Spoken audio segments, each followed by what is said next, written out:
स्वागत है आपका मेरे चैनल पर। मार्केट की इन्फॉर्मेशन पर लेकर आएगा आपके लिए शानदार वीडियो। और देखिए वीकेंड पर मैं आपको बताऊंगा कुछ बेहतरीन स्टॉक, तो उन पर ध्यान दीजिएगा।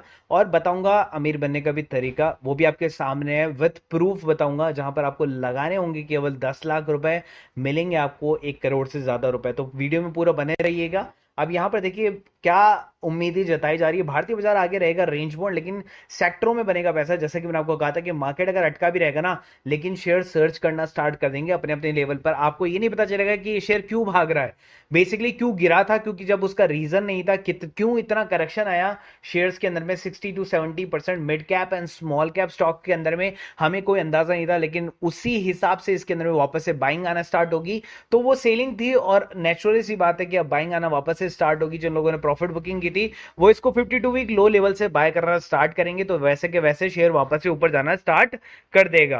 अब इन्होंने बताया कि किन सेक्टर में पैसा लगा, तो बैंकिंग सेक्टर, प्राइवेट और पीएसयू सेक्टर दोनों अच्छा प्रदर्शन कर रहे हैं। जैसे कि मैंने आपको एक्सिस और आईसीआईसीआई बैंक बताया, एसबीआई बैंक बताया आपको। वहीं पर कैपिटल एंड इंफ्रा गुड्स भी अच्छा परफॉर्म कर रहे हैं, एबीबी इंडिया सीमेंट। और सीमेंट के लिए मैंने आपको ऑलरेडी इंटीमेट कर दिया था कि सीमेंट सेक्टर में रैली आने वाली, तो सीमेंट सेक्टर को आप जो है अपने वॉच लिस्ट में लगा के रख सकते हैं।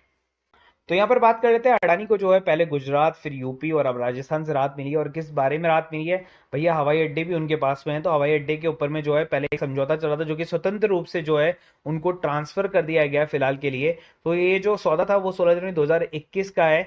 अब यहाँ पर एएमआर और गुजरात और उत्तर प्रदेश पीठों ने फैसला भी सुनाया था कि जो अभी वो अडानी है उनको पूरी तरीके से जो है हवाई अड्डे जो हस्तांतरित कर दिए जाए।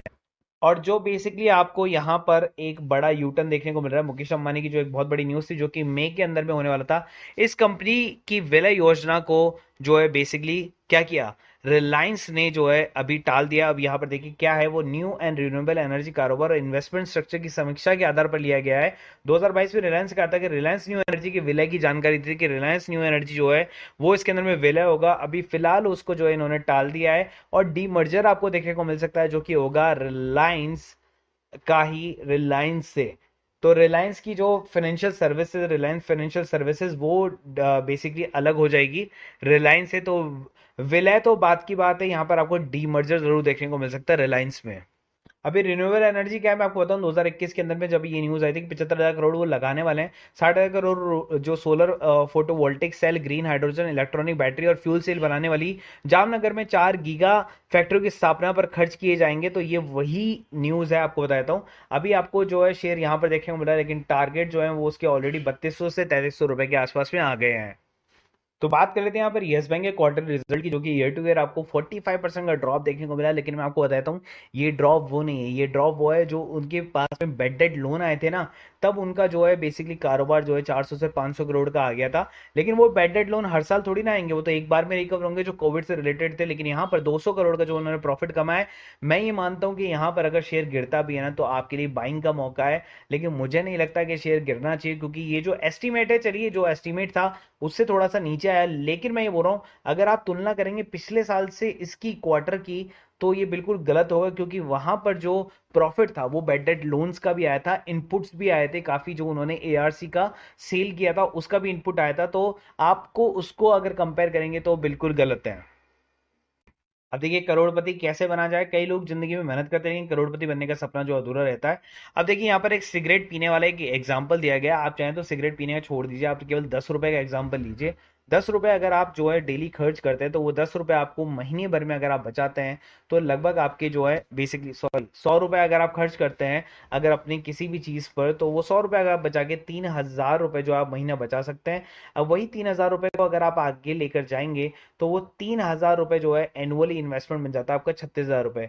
36,000 रुपए पे आपको 12% का कंपाउंड इंटरेस्ट अगर मिलता है, और 30 साल के लिए अगर वो आप उसको इन्वेस्टमेंट करते हैं, तो आपको पैसा मिलता है 1,05,00,000 रुपए। आपने पैसा लगाया होता है 10 लाख रुपए, आपके 95 लाख जो है वो आपका प्रॉफिट होता है। देखिए मैं आपको एक चीज बता रहा हूँ, एसआईपी जो है ना वो आपके पैसे को काफी गुना तक बढ़ा सकती है। और वही ऐसी चीज है जो केवल महंगाई को मात दे सकती है। अगर आपके इन्वेस्टमेंट जो एलआईसी वगैरह और इन सब के अंदर में है ना, तो ठीक है, आपका एक इन्वेस्टमेंट होना चाहिए, लेकिन अगर आपके बहुत सारे इन्वेस्टमेंट केवल आपने एलआईसी वगैरह या लाइफ इंश्योरेंस में ही कर रखे हैं ना, तो वो गलत हो जाएगा, या फिक्स इनकम में कर रखे हैं या एफडी में कर रखे हैं ना, तो वो बिल्कुल गलत हो जाएगा, क्योंकि आपकी एफडी की जो परसेंटेज है वो सेम रहेगी, लेकिन महंगाई का स्तर जो है वो हर साल हर बढ़ता जाएगा। अगर आप इसका एक एग्जाम्पल है छोटा सा, तो 30 साल पहले, चलिए हम 30 साल की बात कर रहे हैं यहाँ पर, तो 30 साल पहले की बात मैं यहाँ पर कर रहा हूँ, क्या 30 साल पहले आपके पास में सोने का भाव और पेट्रोल का भाव क्या सेम ही था? नहीं था ना। तो सोने का भाव बढ़ गया, पेट्रोल का भाव बढ़ गया, लेकिन क्या एफडी का भाव बढ़ा वहां से?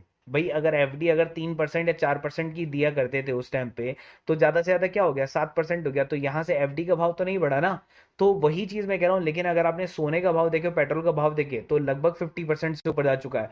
तो यही चीज है कि आपको कंपाउंडिंग की तरफ में जाना ही पड़ेगा। अब यहाँ पर एक और न्यूज आपको देखने को मिल रही है कि 4675 जो बसों का एक कॉन्ट्रैक्ट मिला था, इसके अंदर में Tata, JVM auto, Electra green tech, Ashok Leyland ये सब थे, लेकिन इनमें से किसी ने भी इसके लिए बोली नहीं लगे। और मैं आपको बताता हूँ कि ये कारोबार काफी बड़ा होने वाला है। आने वाले टाइम के अंदर में 50,000 इलेक्ट्रिक बसें आने वाली है, जिसका टेंडर अगर आप देखें तो $12 बिलियन का होगा। लेकिन उसके लिए कौन कौन सी कंपनियां आपके लिए हो सकती है? तो टाटा हो सकती है, जेबीएम ऑटो हो सकती है, अशोक लेलैंड हो सकती है, पीएमओ इलेक्ट्रो हो सकती है, और इलेक्ट्रा ग्रीन टेक हो सकती है। तो इन्हीं को ही सबसे बड़ा प्रोजेक्ट मिलेगा। तो अगर आपके पास में ये कुछ शेयर हैं, या फिर आप इसके अंदर में भी जो है आप एसआईपी कर सकते हैं। अब देखिए, विदेशी मुद्रा भंडार बढ़ा और अडानी ट्रांसमिशन को सेबी से मिली मान्यता। अडानी ट्रांसमिशन जो बेसिकली एक कंपनी है वो अडानी की, आपको पता है, और यहाँ पर विदेशी डॉलर का जो हमारे फॉरेक्स रिजर्व है वो आपको बढ़ता हुआ देखने को मिला था, जो कि मैंने पिछले वीडियो में भी आपको बताया था। 14 अप्रैल को समाप्त सप्ताह के अनुसार 1.657 अरब डॉलर बढ़कर 586.41 अरब डॉलर तक यहाँ पर पहुंच गया। तो ये काफी बड़ा सर्ज है, मैं आपको बताता हूँ। लास्ट अगर आप ना 10-15 सालों की बात करेंगे तो बहुत बड़ा जो है इनपुट आपको देखने को मिला है हमारी इकोनॉमी के अंदर में। अडानी ट्रांसमिशन को सेबी सदस्यता मिली है कि बीआरएसआर बैंक टेस्टिंग एक्सरसाइज के योगदान के लिए मान्यता उसको दी गई है। ठीक है, बीएसआर अपनाकर कंपनी बाजार में स्थिरता के उद्देश्य, स्थिति और प्रदर्शन को बताना चाहती है। निवेशकों को पारदर्शी जानकारी प्रोवाइड करा के अनुसार जो है उनको मजबूत बनाना चाहती है। उसके अलावा चलते हैं आईसीआईसीआई की तरफ में, जहां पर इसका भी रिजल्ट आ गया है। और देखिए, नेट प्रॉफिट जम मार गया, और कितना प्रॉफिट कमाया, 9,122 करोड़ रुपए का नेट प्रॉफिट जम कमाया है। तो मैं आपको यही कह रहा हूँ कि आईसीआईसीआई बैंक भी जो है यहाँ पर काफी अच्छा है एक्सिस बैंक के साथ में। तो आईसीआईसीआई बैंक को अगर आप देखते हैं तो इसका जो आपको शेयर प्राइसिंग देखने को मिलता है, तो कंसोलिडेशन आपको देखने को मिला है। लेकिन एक साल के अंदर में जहां पर मार्केट गिरा है, वहीं पर इस शेयर ने रिटर्न दिया है आपको निफ्टी के स्टॉक के अंदर में। इसलिए मैं आपको बोलता हूं कि क्यों आईसीआईसीआई को मैं प्रेफर करता हूं प्राइवेट बैंकिंग के अंदर में, क्योंकि देखिए जहां पर इंडेक्स गिरा हुआ है और शेयर्स गिरे हुए हैं, वहां पर आईसीआईसीआई ने आपको 18% का रिटर्न निकाल के दिया है। तो यही एक अच्छे स्टॉक की जो है आपको खूबी होती है। उसके अलावा मैंने आपको सारी चीज बता दी है, लेकिन अभी स्टिल आपको कोई कंफ्यूजन हो तो नीचे डिस्क्रिप्शन बॉक्स में लिंक दिया हुआ है। मैंने फ्री डेमो कॉल्स अगर आपको चाहिए तो टेलीग्राम का लिंक दिया हुआ है। अगर आपको निफ्टी, बैंक निफ्टी, फिर निफ्टी या डेरिवेटिव्स किसी में भी जुड़ना हो तो आप जुड़ सकते हैं। 1500 पर मंथ का प्लान है। और अगर आपको नॉर्मल अगर स्विंग ट्रेडिंग वगैरह, बोनस इशू और इन सब की जानकारी के लिए, स्विंग ट्रेडिंग के लिए, शेयर को शॉर्ट टर्म के लिए बाय करने के लिए, लॉन्ग टर्म के लिए बाय करने के लिए जुड़ना हो, तो आप 250 पर मंथ वाले ग्रुप से जुड़ सकते हैं। तो आप हमें इस नंबर पर कॉन्टैक्ट कर सकते हैं।